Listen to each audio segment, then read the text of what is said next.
What if Geno Auriemma's next dynasty is not being built in AAU gyms, but across the entire world?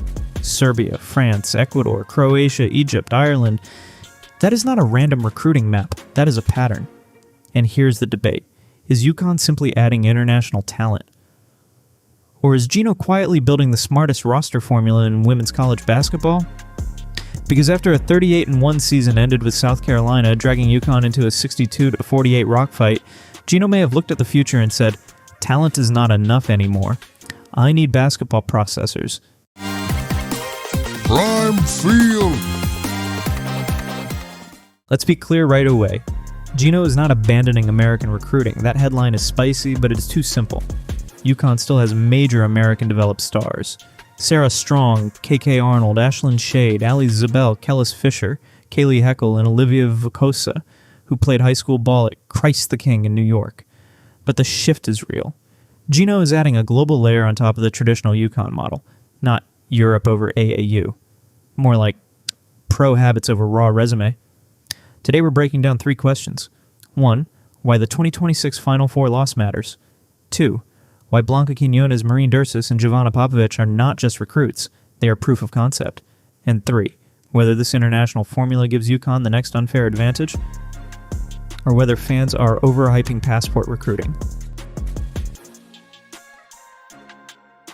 UConn's 2025-26 season was ridiculous. 38 wins, 1 loss, undefeated in the Big East, averaging 86.8 points per game while allowing just 50.4. Shooting 51.5% from the field. That is domination. But the one loss was loud. South Carolina beat UConn in the national semifinal on April 4th, 2026. And that game gave every UConn fan the uncomfortable reminder. Even elite offense can get dragged into the mud by physicality, length, switching, and half-court pressure. That is where this global recruiting angle gets interesting, because when people talk about international prospects, they usually talk about skill, shooting, passing, footwork. But the bigger piece is basketball education. A lot of these players grow up in FIBA environments, club systems, national team camps, and pro-style structures where the game is slower mentally but faster decision-wise. 24-second clocks. Older opponents, roll discipline, weak side reads, physical screens, off-ball timing. That does not automatically make them better than American prospects. Do not twist it. But it can make them different. And after South Carolina forced UConn into a half-court fight, different might be exactly what Geno wants.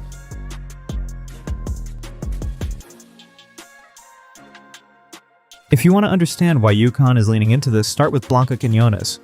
She is the cleanest example. Ecuadorian national team experience. Years of Magnolia Basket Campobasso in Italy's Serie A1.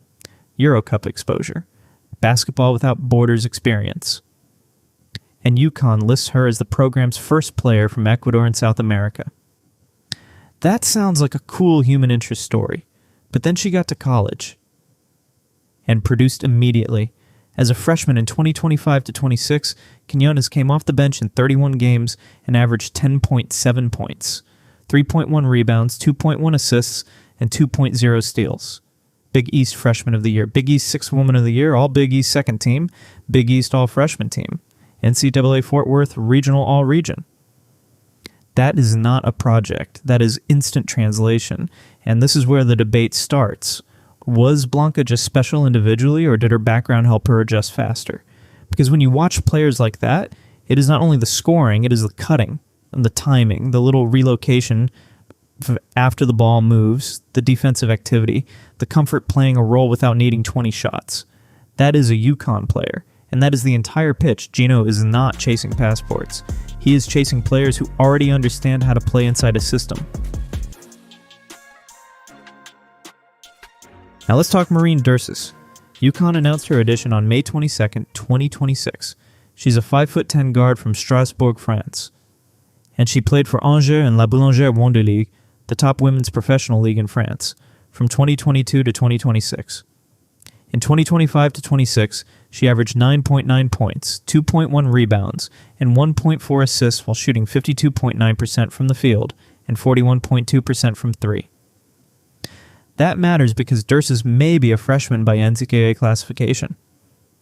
But basketball-wise, she's already lived in adult-level spacing. She has defended older players. She has been in structured offenses. She has played with consequences. She has played for coaches who do not care how many Instagram mixtape clips you have.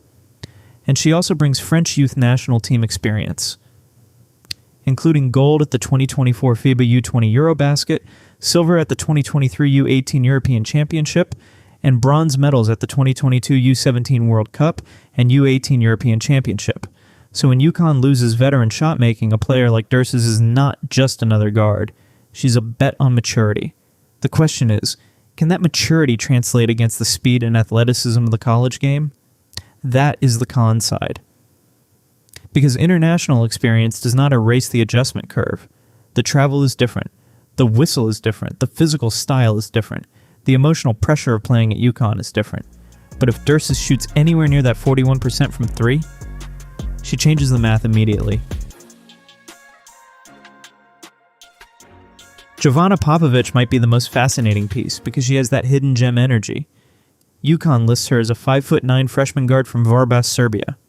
But her signature moment came at the 2025 FIBA U18 Women's Eurobasket, when she posted 22 points, 14 rebounds, and 12 assists against Montenegro. FIBA called it only the second triple-double in the main event's history, and her 44 efficiency rating was the highest in the tournament that year. That is not just production, that is processing. A guard getting 14 rebounds and 12 assists tells you something. She's not only hunting buckets, she is reading the whole floor. And in Geno's system, that is dangerous, because UConn's offense has always rewarded guards who can think one pass ahead, not just the obvious assist.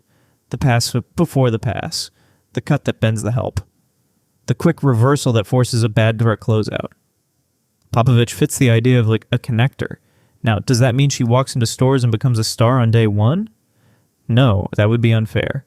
But she gives UConn something every great offense needs. Another player who can keep the machine moving. This is where people get the argument wrong. This is not UConn saying, we're done with American players. Olivia Vukosa proves the opposite. She played high school basketball at Christ the King in New York. She became the 2026 Gatorade National Girls Basketball Player of the Year. ESPN ranked her number 3 in the 2026 class. Her senior numbers were outrageous: 17.8 points, 18.1 rebounds, 5.5 assists, and 4.4 blocks per game. But she also has Croatian national team ties. That makes her the hybrid future. American high school competition, international identity, FIBA experience, elite size, skill, passing, rim protection. That is the real master plan.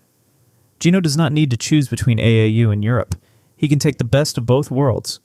He can recruit American stars who can handle the pressure of UConn, and international trained players who bring pro habits, passing feel, spacing discipline, and defensive versatility.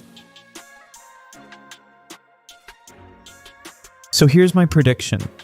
If Blanca Quiñonez was the first warning shot, then Marine Dursus and Jovana Popovic are the real test case. If they hit, UConn's recruiting identity changes. Not overnight, not as some dramatic AAU is dead storyline, but quietly. The Huskies become the program that says, we are not just collecting talent, we're collecting basketball education. And that is scary. Quiñonez, Olivia, Vukosa, Papovich, Dursus, and the rest of that roster into one ecosystem. You're not just building depth. You're building a team where more players can pass, think, cut, space, defend, and survive high-pressure half-court games. That is how you respond to South Carolina. That is how you chase UCLA. That is how you build the next UConn era. But now I want the debate in the comments. Is Geno ahead of the curve by going global? Or are fans overrating international experience before these players prove it in March? Drop your take below. And vote in the poll. Should UConn lean even harder into Europe and FIBA recruiting, or keep the traditional American superstar pipeline as the foundation?